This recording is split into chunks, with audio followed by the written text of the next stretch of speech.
The fourth hindrance is restlessness and worry. Restlessness is the excited and agitated state of mind. Worry is the nagging sense of remorse and regret over things that we've done mistakenly in the past, over problems lurking ahead in the future. Then the fifth hindrance is doubt.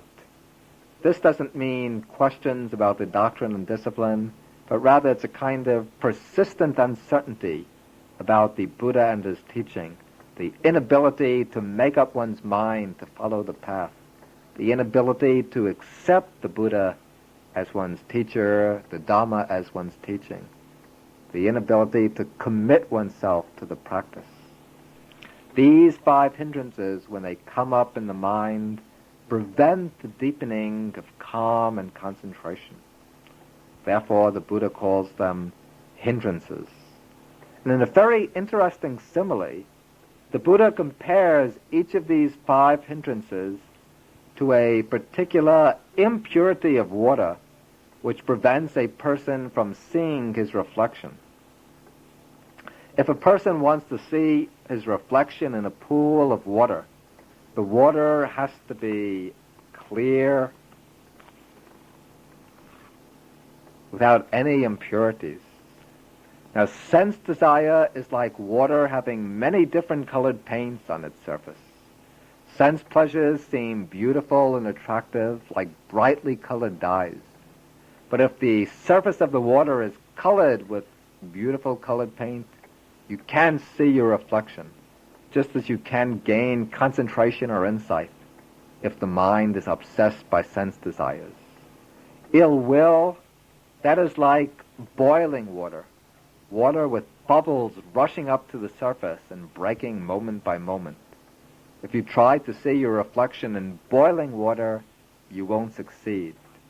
Similarly, when the mind is boiling over with hatred, with anger and ill will, then you can gain calm and concentration. Then sloth and torpor are like water that's overgrown with moss. The moss is the symbol of stagnation, of sliminess. And the moss prevents you from seeing your own reflection.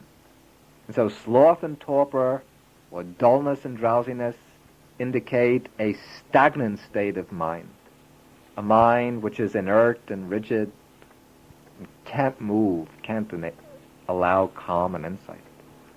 Restlessness and worry, these are like the surface of water that's been churned up by strong winds, which break it into waves and ripplets. When restlessness and worry pass through the mind, then they disturb the thought process. They cause many rippling thoughts that prevent calm and insight. And then doubt is like muddy water, water which is completely unclear, unable to give back a reflection. For concentration to be attained, the five hindrances have to be eliminated them. And to eliminate them, the Buddha recommends a variety of methods. The first technique to be employed is simply to make a note of the hindrance when it arises, then to let it go without becoming disturbed by it, without feeding it with too much concern. If we follow the hindrance and latch onto it, then of course the hindrance will just grow and become stronger. But also if we become upset by it, if we become repelled by it and try to push it away, then also the hindrance will gain in strength and become persistent. But if we just make the mental note of the hindrance and bring the mind back to the object, then it's likely that the hindrance will lose its momentum and will just subside. But if the hindrance still continues to crop up, another method that can be used is to focus attention on the hindrance itself, to observe it with mindfulness. Since the calm and clarity of mindfulness are incompatible with the mental disturbances, this method shuts out the hindrance and often succeeds in making it subside. Then when the hindrance subsides, the meditator can return to his primary object. But if the hindrance still comes up, if it proves to be really persistent, then we might have to drop the primary subject and take up a special measure directly opposed to the hindrance. Thus, the Buddha has given methods to counteract each of the 5 hindrances. When sense desire arises and becomes persistent, then a helpful method is to meditate on the impermanence of the sense object, to see it as something that's bound to be destroyed, that we're bound to be separated from it, and therefore it's no point becoming attached to it. Sometimes if other bodies become the source of sensual attachment, then we can just reflect briefly on the impure or unattractive nature of the body. See the body as a heap of bones encompassed by a bag of skin filled with blood and with many organs and muscles and so on. When we reflect in that way, very often the hindrance of sense desire subsides. The antidote to ill will and aversion is to develop loving kindness towards other people, metta bhavana. This we will explain in greater detail later.